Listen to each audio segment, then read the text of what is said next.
welcome back to another episode of Treknicity. This is the Season 6 premiere episode. I'm your host, Lars. And I'm Patrick. And as you can see... light compared to the next time. Ooh, like we're big now. Look at this. Big, not. Bigger the better. Big. First time I felt big. Anyway. Whatever. What did I say? Exactly. Yeah, I said that out loud. You said the quiet part loud and the loud part quiet. In this episode, we are going to talk about the perils of the prequels.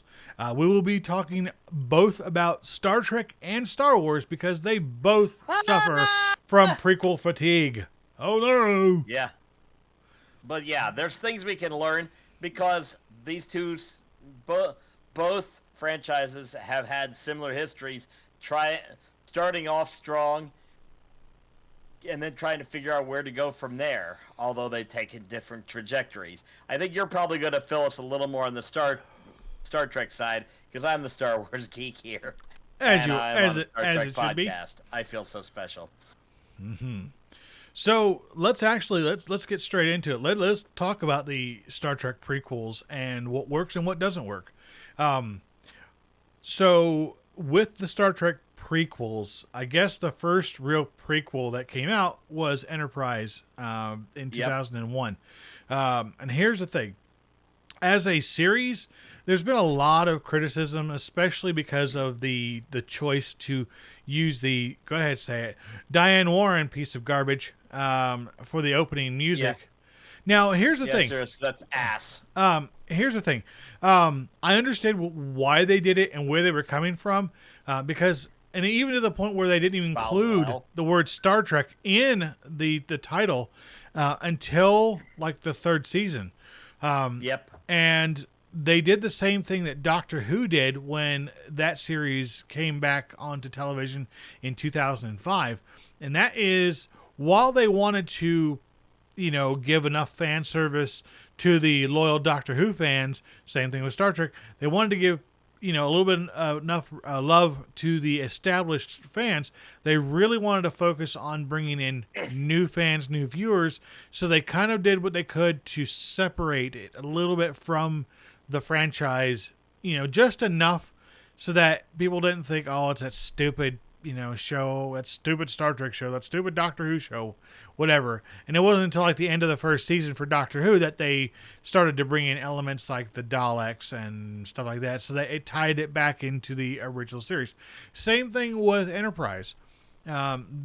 Despite the fact that they did have to include certain things like the Klingons, they went out of their way to try to create a whole brand new fandom franchise bit for Star Trek to entice new viewers to come in, because again, you don't want to just keep trodding over the same things. You want fresh new stories, and sometimes the only way to do that is to introduce new storylines, new races, new characters, yada yada yada. That's how we got the Temple Cold War. Yeah, I mean, sometimes it works, sometimes it doesn't. Yeah, and the advantage they had is they had, 100 some years of separation between them and the original series. So there was a lot of space to fill, and while they were going to have bits and pieces, for the most part, as long as they stayed away from anything as long as they didn't just bring up too many things that are established, and they didn't take things that were introduced in some of the other series as stuff that was not known until then, with the exception maybe the Romulan cloaking stuff. As long as they didn't get too deep into that, it didn't really impact the series as much. That amount of space left them some time to play. Oh, absolutely. I mean, they were even able to pull off a Borg episode successfully by them never really figuring out what these creatures were. That's the thing. I mean, the only real beef that I had with Enterprise as far as canon goes, real canon, was when they brought the episode when they brought the Romulans in and they had the Romulan minefield. Now that part, the whole minefield thing, was actually a really cool throwback to, like, I want to say some FASA era stuff when they had the Star Trek role-playing game, because that was one thing the Romulans were known for, were laying minefields. But they didn't have to bring in the whole cloaking bird of prey ship thing, because realistically, we didn't. In what made Balance of Terror so scary and so surprising was the fact that that was the first time we saw the Romulans using the cloaking device. And so, of course, it's like, oh, holy shit, oh my god, they could go invisible. And then we turn around, and some 50 years later on another series, they're like, yeah, they can cloak now. Like, what? But probably anyways, not the worst thing. Yeah, small criticism. Yeah. But yeah, it was the amount of space they had. It gives you time to play with things. Compare that with, say, Discovery, where they've got 10, 15 years before the original series. Yeah, that's right. It's about 10 years before Kirk's time. Discovery is a special exception to the rule here, because with prequels, you basically do try to tell different aspects of stories that have been told many times before, but in a fresh and an exciting and interesting way. Discovery had a lot of source material to go with, and for the most part, they decided to throw it in a blender and see what the hell happened when you turned it on to frappe. But Discovery. But again, like Discovery had the chance, it had the opportunity to do something really cool to show yet another prequel era of the Star Trek universe, which we hadn't seen a whole ton of, because the mainstays of the original series, TNG, DS9, Voyager, those series had established a certain time period, lock, stock, and barrel. There was a boatload of material that took place in that era. So we had time to go back. They went back and did a lot of stuff with Enterprise, but then they took Enterprise back far enough that they could go and do something else. They could fit something else in that spot and still be able to tell good stories. I still don't know what the hell they were thinking of with Discovery, because they took so many elements, much like the Abrams-verse movies, they took so many elements of Star Trek and turned it on its ear for no good reason. It didn't make it more entertaining. It didn't add any more meat to the canon that had been pre-established. In fact, a lot of it just threw a wood chipper. Well, to be fair, the Abrams-verse, they did at least techno babble why everything was different, because different timelines, so we can do whatever we want. We can even take one of the greatest Star Trek movies of all time, Wrath of Khan, throw it in a fucking blender and see what it comes out. Yeah. And we found out that movie doesn't exist anymore. Thank exactly. You. It in terms of movies, it's dog shit, and actually, it's probably insulting dog shit. So if it was a completely different movie and the bad guy's name was John Harrison, I'm just going to call him that from here on out, then yeah, it wouldn't be the worst movie in the world. But yeah, it's okay, yeah. So Star Trek into bullshit was by far that's just a blender. Yeah, was just garbage, because they took a story that was phenomenally good, and they tried to make it fresh and appealing when you didn't need to. Like, it's like there are the reason why people get so upset about remakes and reboots is because a lot of times these franchises have already established something that was phenomenal. It was great. It was entertaining. It's timeless. And then they turn around and say, we're going to reboot it. Why? What more can you tell of that story that hasn't already been told or hasn't been appreciated? I mean, by all means, if you want to create new characters, create new content, go off in a different direction from somebody. Like, one thing I will give Abrams Trek a credit for is at least they did set it up so that they could go in a different direction, by using the whole black hole into an alternate timeline. Yeah, which worked. And yeah, when you get when you're trying to remix or shove stuff in the middle, you get a mess. Let's jump over to Star Wars for a little bit. I'm going to talk about Obi-Wan. Please, yes. Which is literally, let's take a character that's, we know how he got there because of the shitty prequels, which are shitty just because of writing and things like that.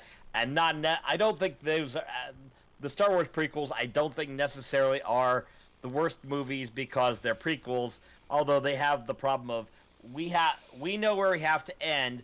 We got to write a story that gets to that. Right. Well, with Obi-Wan, it was very much a bookended situation. They had to stay within certain confines. Yeah, they had, because we know we know everybody's in their episode 4 start positions at the end of episode 3. How do we take a story where everybody's where they need to be? He leaves and then he comes back. Right, and the fact that they brought in Ewan McGregor, Leia is there, she leaves and comes back, and bad guy comes after Luke, and somehow things are fixed. They did it. They did do it in such a way that it did give them a little bit of room to breathe, but yeah, it was skirting things kind of bit. They were taking some liberties that really were a little bit difficult to swallow.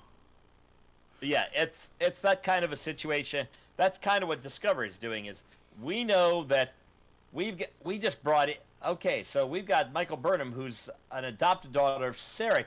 We're going to bring in Spock because everybody likes Spock.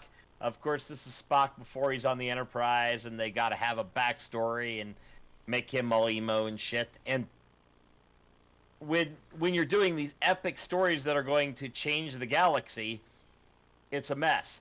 That's probably the thing that's going to save Discovery is that they jumped from just before the original series to 31st century. Right. So now they could tell original stories.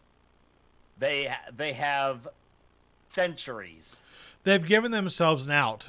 They needed an out because I think they were getting too shoehorned into things in their own timeline, and it was going to start alienating a lot of the fans. You know, people are like, "Why do you bash Discovery? It's a good series." You know what? The reason why I bash Discovery isn't because it's a bad series; it's a bad execution of a good series. And because they're like, oh, you're just like, you don't like the fact that there's LGBTQ characters in there and non-binary, and I'm like, no, okay, no, back that truck up right now. It can be queer as fuck. It's awesome. Yeah, we like that shit. It is fun. Like characters that, like are great, like super awesome. Go for great. it. Yeah, but don't sit there and. Gene Roddenberry is coming in the grave right now. Yeah. Because there's all this gay shit going on. I guarantee you that. Oh, yeah. Like, much like Jessie Gender has got covered in her videos, the thing is that Gene Roddenberry was a whore, was an absolute man whore. And the thing is, this whole thing with embracing non-binary characters. Alien dicks. Yes. A lot. Like people getting laid. He would be absolutely just going hell-bent for leather on that. He would be giddy as a schoolgirl. And that's fine. Screw Trek was his dream. But where the process falls down is that I think it's like, it's not that they're pushing an agenda. It's more the fact that there seems to be this expectation that you cannot have any criticism of this. You're not allowed. And like, well, hold up. Okay, hang on a second. My criticisms have nothing to do with, with the social elements of it. It comes down to my beef with it is more the stories and how they're written. Look, the only person I know who wrote worse dialogue that what I see in Discovery is George Lucas himself, and that was the biggest issue with the prequels was the fact that George Lucas was writing and the special effects and Jar Jar, and the fact that literally the first movie's mostly people standing around debating shit. Right. It was all about politics. And then Jar Jar. Yeah. Hey, go back. Also Jar Jar. You go back. with Jar Jar as a character, and you go back to what we saw when the original trilogy movies came out. Yes, it was a sci-fi opera. Yes, it was about, the good versus evil and all that stuff. But there was also a peppering of very good kids level entertainment in that whole thing. I mean, the fact that not Obi-Wan, sorry, R2D2 and C3PO has this very odd couple like relationship. It's phenomenal. It's great. It's just so much fun. And as kids, we loved it because it was so silly and fun. And that's what Jar Jar was meant to be. He was meant to be a callback to the fun, to the childlike wonderment of Star Wars. But he was kind of just, again, shoehorned into a story that was more about politics than it was about good storytelling. Yeah. Politics, poop joke. Politics, tongue joke. Yep. Yeah, that's pretty much, yeah. Now, I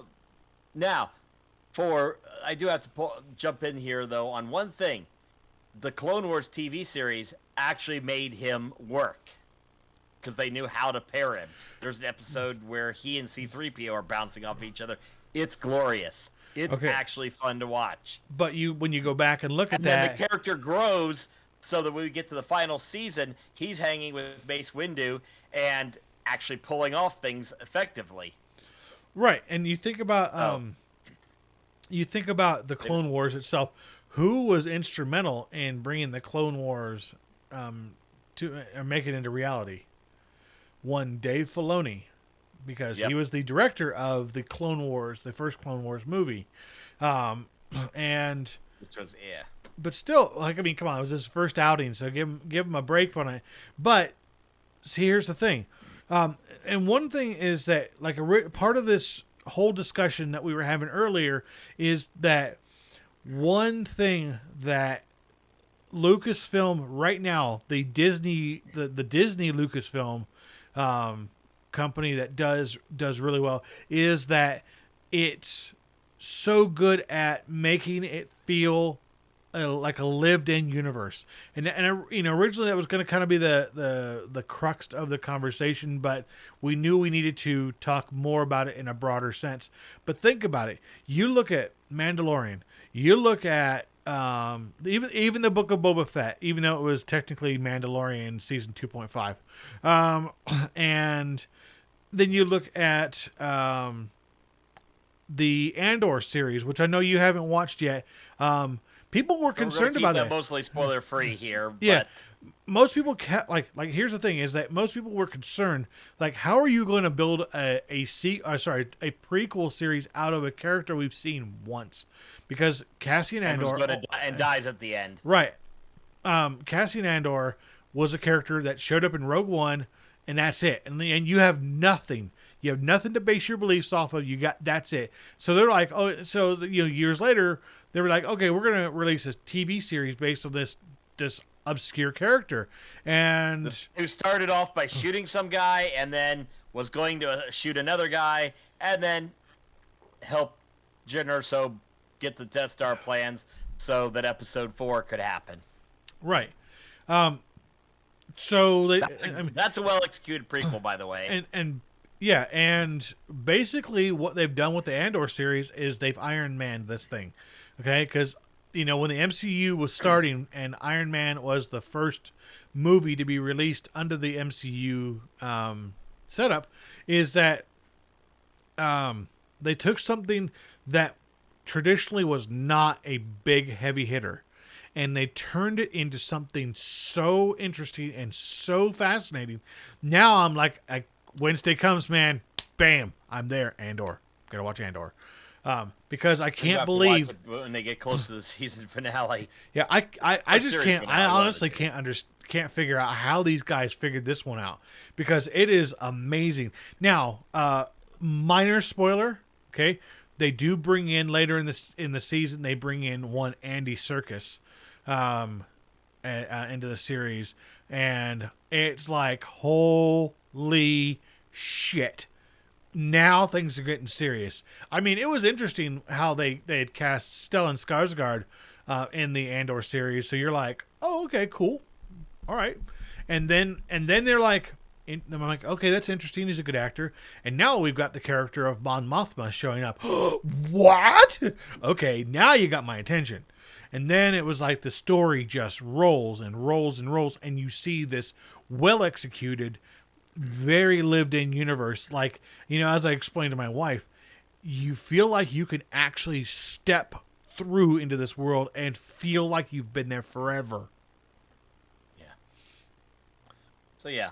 But let's get back on topic and finish this out back on Trek, because otherwise we're kind of, well, the whole Treknicity title doesn't work too well if we're talking about Star Wars the whole time. Exactly. So that brings us to the most current prequel there, a little show called Strange New Worlds. Yes. So this has the potential to completely explode if they have a problem with prequelitis. Because you have a main character, Captain Pike, who is introduced to Discovery. We know he's already had they know they've already had the experience of the original Star Trek pilot, the Cage. That happened back during somewhere in the Discovery era. And now we got Strange New Worlds, and he knows that in 10 years he's going to die. And he's going to get blown up and stuck in the BP chair. Yep, the BP chair. But yeah, and then we have the other perilous thing we have, the big one, Spock and T'Pring. We know what happened. Season 2, Episode 1, Amok Time. We know that shit's going down. So yeah, they've got to thread the needle on those two story plot beats, because we know how these two are going to end for certain. The other characters, Mbenga appears for a few episodes. He's not much. Same with Chapel. Uhura's the third one, because she's definitely a legacy character. So we know that the characters I've named all survive. We know that they're going to make it to the end of the series alive and well, except for Pike, who's alive and closer to death. Right. I think it's funny that you somehow took my colloquialism about Pike and actually just slam dunked on me. Like, I have been referring to him as Captain Melty Face, but now you refer to him as the guy in the beep beep chair. I'm like, damn it! All right, you win. I concede. Yeah, well, the BP chair. Well, when it appeared in Lower Decks, let's be honest, we had to call it the BP chair. Of course. So let's look. Let's kind of break down real fast the prequel series that have come out in Star Trek. The very first one, of course, was Enterprise. It was a slow start. It was a slow burn. It hit a big bump, and it came back in its last season and just knocked it straight out of the park.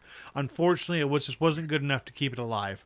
Okay. Then we had the next sequel series we had, of course, was Discovery. Discovery, again, like it. Unfortunately for me, I feel like it took the ship's wheel and just spun it. They didn't care which direction they went in until they realized how much they had irritated their core fan base. Yeah, and they introduced a really cool technology that lets ship jump all over the place, and now they have to figure out a way to get rid of it so that it's not there for the future. Exactly. So it's a big problem. Right. So there's that. Then they brought in. I want to say Lower Decks came in before Picard, but Picard's not technically. Yeah. Look, to be fair, these aren't actually. My apologies. Let me back that up. These aren't technically prequel series. They're just classed as new Trek. Sequel. And Picard sucks for completely different reasons. Yeah. So, but then coming back to Strange New Worlds, the good thing about it, what I really enjoy about it, is the fact that they were able to listen to the feedback of the fans, to understand that in order to keep people coming back watching it, that they were going to have to change things up a little bit, just enough so that people felt connected to where they'd come from. And the great thing about episodic again, basically, right, because then you can tell a story, end the story, and you don't have to worry about it tying into this larger narrative that's happening in the future. Right. And as we saw, they managed to come back and revisit things from earlier in the season without it having to be this one long drawn out narrative. Yeah, and even better, when they do bring in elements that they have future endings, like the Spock to Pring thing, they're showing how the evolution of how these two are going to eventually get separated, and how T'Pring's going to build up a reason to not really want to be with Spock, even though she wants to be with Spock. She's got to find somebody else, and well, I was watching I forget which one is the one where the pirates take over the Enterprise.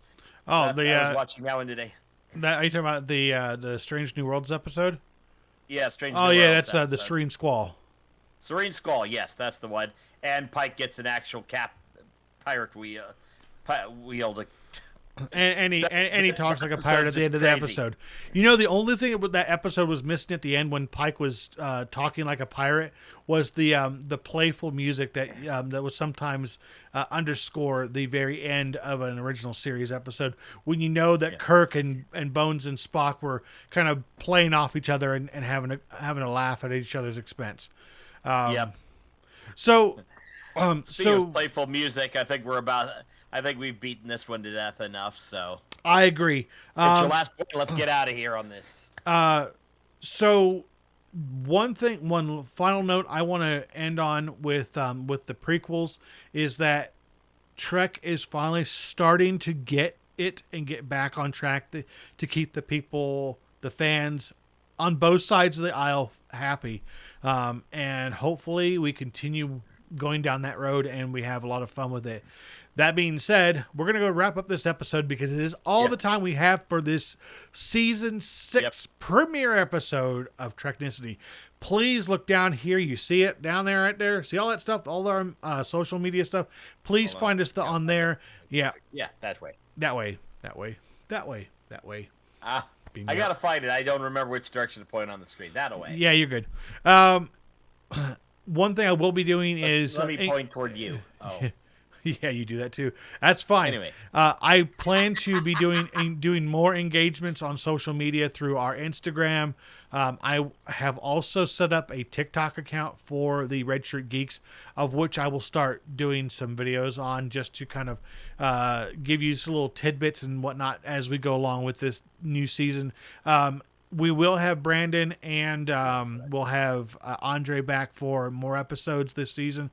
Some things, Brandon's got some life changes going on, so we're going to give him some time to get his stuff sorted out and get comfortable so he can come back and keep joining us. Andre will be joining us for other episodes.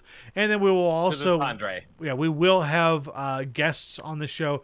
One other thing I do need to make sure that I repeat for everybody is that on December 3rd, Patrick and I will be recording an episode with Treksperts where we go head to head on our Trek trivia.